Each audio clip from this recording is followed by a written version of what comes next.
하나님 말씀 마태복음 21장입니다. 12절에서 17절 말씀 교독합니다. 마태복음 21장 12절에서 17절 말씀입니다.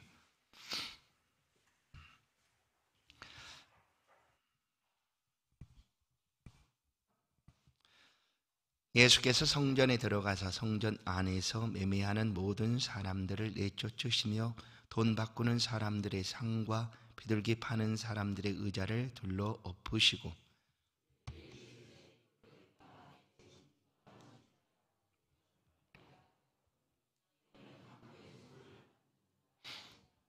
맹인과 조는 자들이 성전에서 예수께 나오매 고쳐주시니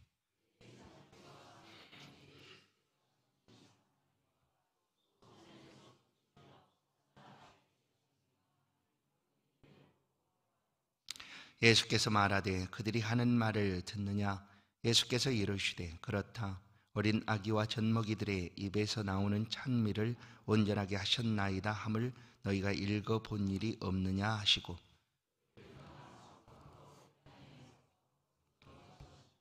아멘. 예수님의 한 주간 어제 예루살렘의 왕으로 입성하신 후 한 주간 곧 이번 주간 금요일에 고난을 당하십니다. 그 한 주간을 우리가 고난주간이라 부르고 또 그 고난의 시간들을 우리도 살펴보고 또 묵상하며 그 고난에 동참하는 그런 시간을 우리가 갖고자 합니다. 오늘 예수님께서 다시금 성전으로 들어오셨습니다. 들어오셨는데 오시는 길에 이제 물론 성경의 기록은 시간 순으로 이렇게 모두 다 기록된 것이 아니기에 필요에 따라서 이렇게 앞 사건들을 뒤에 기록할 수도 있습니다. 그래서 첫째 날 들어오시는 월요일 날 아침 예수님께서 무화과 나무를 보셨습니다. 그래서 그 무화과 나무에 무엇이 있을까 하고 찾으시다 아무것도 없는 것을 보시고 예수님께서 무화과 나무를 저주한 사건이 오늘 월요일 날 있었던 일입니다. 오늘 18절부터 기록이 되고 있는데 내가 영원히 열매를 맺지 못하리라. 열매 없는 무화과 나무를 예수님께서 저주하셨다. 우리의 삶에 하나님께서 주시는 많은 것들이 있습니다. 그것을 가지고 하나님께 똑같이 돌려드리는 거죠. 이 땅에 위에서 내리는 비가 다시금 이 땅에 내리고 그 비가 곡식들을 자라게 한 후에 다시금 올라가서 또다시 비로 이렇게 순환되어 내려지는 것처럼 하나님께서 우리 가운데 주신 것들을 받으시고 우리가 받고 그것을 통하여 하나님 앞에 영광을 돌려드리는 것이 우리 인생이어야 합니다.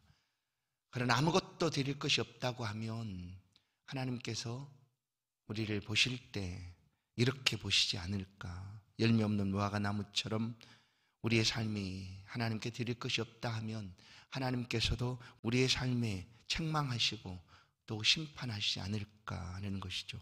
오늘 예수님께 성전에 들어오십니다. 이제 들어오셔서 성전에 들어오신 예수님께서 분을 내십니다. 화를 내시고 분을 품으시고 그것들을 다 뒤집어 엎으시는 일들이 일어납니다. 예루살렘의 성전은 어떤 곳인가? 하나님이 계신 곳입니다. 가장 거룩한 곳이고 또한 하나님을 예배하는 장소입니다. 다른 어떤 것보다 거룩한 곳이 바로 성전입니다. 그래서 성전이 세워지기 전까지 구약의 그 성막부터 또 회막부터 또 하나님 법궤가 있는 모든 장소를 하나님 구별하셨죠.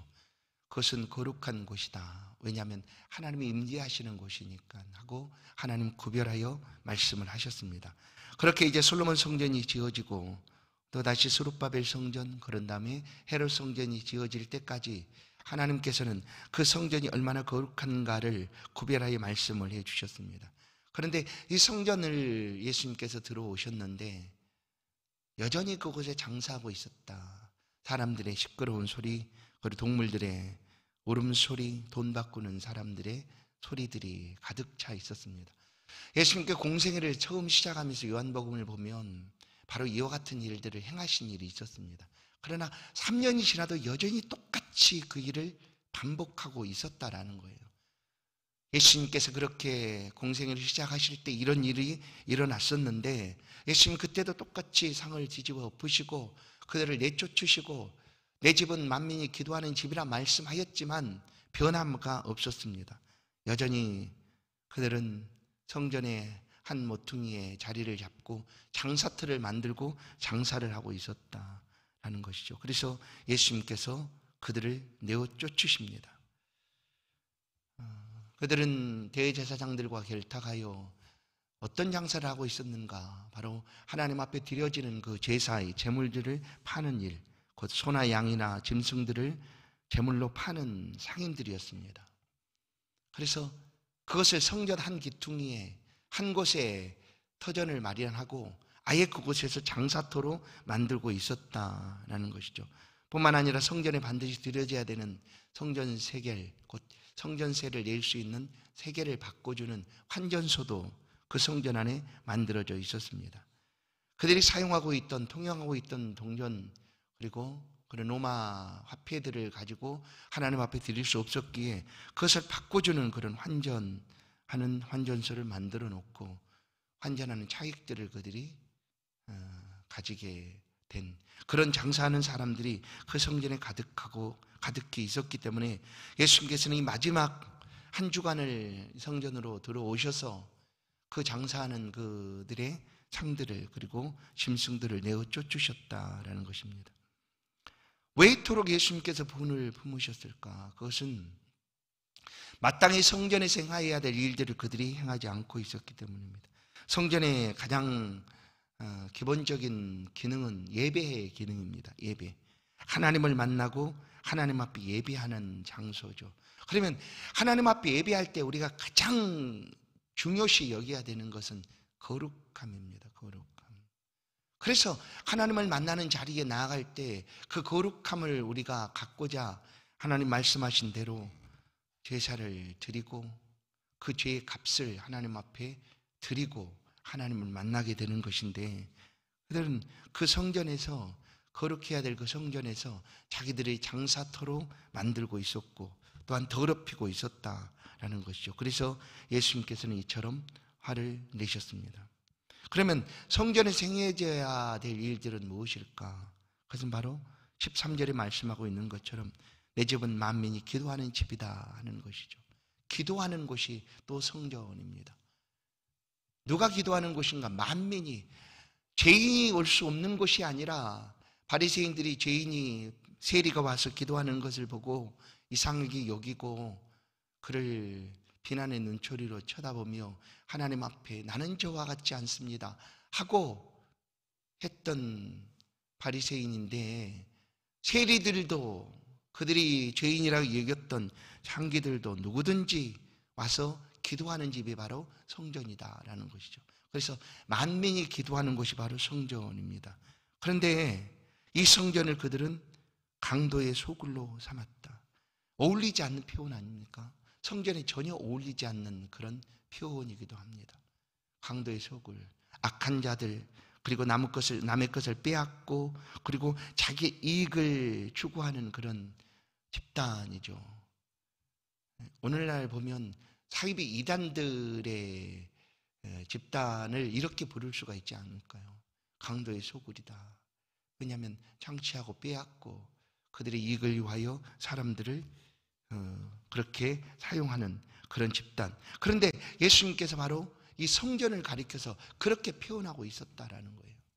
왜냐하면 기도하는 집인데 지금 장사의 소굴로 만들었기 때문입니다. 그래서 예수님은 바로 그 성전의 기능을 회복시키시고자 장사하는 자들을 내어 쫓으셨다라는 것이죠. 또 한 가지 성전의 기능은 회복입니다. 회복. 우리가 하나님을 예배하는 장소, 곧 예배를 통하여 우리의 영과 육이 회복되는 곳이 바로 성전입니다.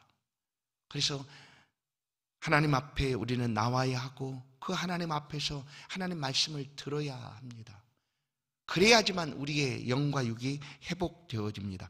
예수님께서 이 본래 성전의 기능을 그대로 회복시켜주는 말씀이 바로 14절의 말씀이죠. 14절을 보시면 맹인과 저는 자들이 성전에서 예수께 나오매 고쳐주셨다라는 거예요. 성전은 이렇게 회복의 장소입니다. 어떤 자가 올지라도 하나님 앞에서, 주 앞에서 회복될 수 있다라는 거예요. 마음도 영도 회복되는 곳이 바로 성전이다라는 것을 예수님께서는 말씀하고 계십니다. 그리고 친히 나오는 그 맹인과 저는 자들을 고쳐주셨다. 이런 회복이 바로 성전에 있습니다. 하나님을 예배하는 장소, 곧 말씀을 우리가 들을 때에 우리의 심령이 회복되고 우리의 영혼이 새 힘을 얻고 소생하고 또한 그 말씀의 은혜를 따라 우리는 양식을 삼고 살아갈 수가 있습니다. 우리 영혼의 회복이 바로 이 성전에서 이루어지고 있었기 때문에 예수님은 이 성전을 정결하게 하기 위하여 이와 같은 분을 내셨다라는 것이죠. 그리고 바로 이럴 때 어디선가 호산나 외치는 소리가 들렸습니다. 어제도 예수님께서 들어오실 때 많은 사람들이 종려나무 가지를 흔들고 호산나 외쳤지만 여전히 성전에 들어오신 예수님을 향하여 호산나, 지금 우리를 구원하소서 하는 그런 소리들이 들려지고 있었습니다. 그러자 이것을 이상한 눈으로 쳐다보는 사람들이 있었는데 그들이 바로 바리새인들, 서기관들, 대제사장들이었습니다.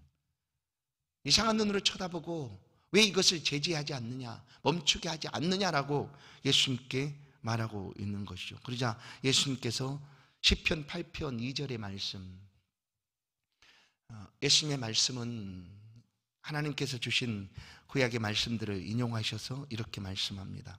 이들의 찬양을 하나님이 온전케 하셨다, 받아주셨다라는 거죠. 마땅히 영광 받으시고 찬양 받으시기에 합당하신 분은 바로 예수 그리스도입니다. 그래서 성경은 이들이 소리치지 아니하면 돌들이라도 일어나서 소리쳤을 것이다 라고 말씀하기도 합니다. 왜냐하면 예수님께 드려지는 찬양, 예수님을 향한 이와 같은 노래들은 온전한 것이었다라는 것을 말씀해 주고 있는 것이죠. 성전에서 마땅히 영광을 받으셔야 되는 분, 찬양받기에 합당하신 분은 바로 예수 그리스도이십니다.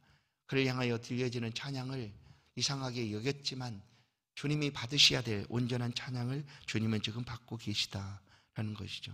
오늘 예수님은 가장 먼저 우리 기억해야 합니다. 예수님께 공생을 시작하면서 요한복음 2장에 이와 같은 성전 청결의 사건이 있으셨고 3년의 시간 동안 수없이 예수님은 성전에 들어가셨지만 여전히 그들은 예수님의 말씀을 귀담아 듣지도 않고 행하려고도 하지 않고 여전히 그들은 그 성전의 장사터로 삼고 그들의 삶을 살아가고 있었습니다. 그래서 이제 마지막 순간에 예수님은 가장 첫 번째로 이 성전을 회복시키는 일을 행하시고 계신 것입니다.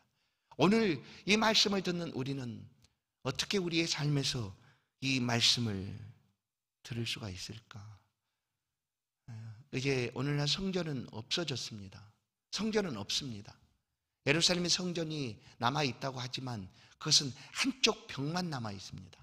그리고 그 자리에는 이슬람 사원이 세워져 있고 예루살렘의 성전은 어디도 찾아볼 수가 없습니다. 그러나 여전히 하나님의 백성들은 예배합니다. 무엇 때문입니까? 예수 그리스도께서 오셔서 너희는 이곳에서도 말고 저기서도 말고 신령과 진리로 예배할 때가 오나니 곧 이때라 하신 이후로부터 이제 어디서든지 예수 그리스도의 이름을 의지하여 우리는 예배 드리는 삶을 살아갈 수가 있습니다.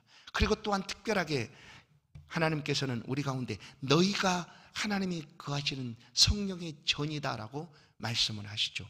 고린도전서 6장을 보면 19절 너희 몸은 너희가 하나님께로 받은 너희 가운데 계신 성령의 전인 줄을 알지 못하느냐. 너희는 너희 자신의 것이 아니라. 우리가 이제 하나님의 성령의 전이 되었다라고 얘기합니다. 우리가 예수를 영접하는 순간 예수 그리스도는 우리 마음의 왕자에 곧 자리에 들어와 계십니다. 그리고 우리는 어디서든지 이 그리스도 예수와 함께 하나님을 예배하고 영광을 돌릴 수가 있습니다. 그럼 이제 오늘 이 성전과 우리 몸, 우리 안에 거하신 거룩한 하나님의 성령의 전을 우리가 어떻게 청결하게 할 수가 있을까? 그것은 바로 기도와 말씀. 디모데서를 보면 말씀과 기도로 거룩해진다라고 얘기합니다. 성전이 거룩해지는 비결, 우리 몸이 하나님 앞에 거룩한 성전인데 우리가 하나님 앞에 거룩해지는 비결은 기도와 말씀이다 라는 것입니다. 오늘 우리가 섬기고 있는 임마누엘 교회, 그리고 또한 우리가 살아가고 있는 교회, 우리가 교회로 살아가고 있습니다. 하나님의 성령과 더불어 우리의 삶을 교회로서의 삶으로 살아가고 있습니다. 우리는 거룩한 삶을 살아가야 합니다. 주님께서 우리를 돌아보시고 성전에 들어가셔서 그 성전을 뒤집어 엎으시고 청결케 하신 것처럼 우리의 삶이 교회로 삶을 살아가고 있는데, 거룩한 성령을 모시고 우리가 살아가고 있는데 우리의 삶이 이처럼 거룩하지 않다면 우리를 바라보시는 주님 역시 우리에게 다가오셔서 이처럼 행하시지 않으실까? 우리는 우리의 몸과 영을 하나님이 받으시기 합당한 모습으로 살아가야 합니다.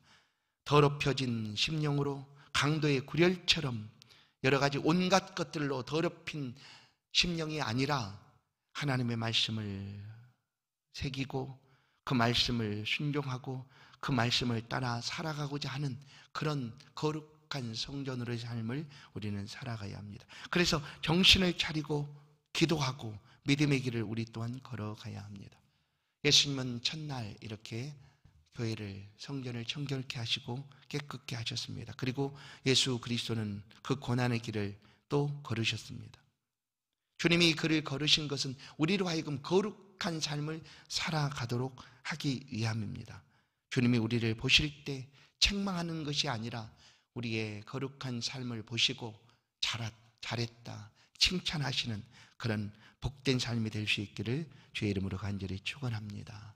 이 한 주간도 주님의 고난이 우리 삶에 다가와 그 고난을 피하지 아니하고 마다하지 아니하고 주님이 겪으셨던 그 고난의 아픔과 깊이를 더욱 깊이 묵상하며 그 은혜를 더 크게 누리는 그런 한 주간 될 수 있기를 주의 이름으로 간절히 축원합니다.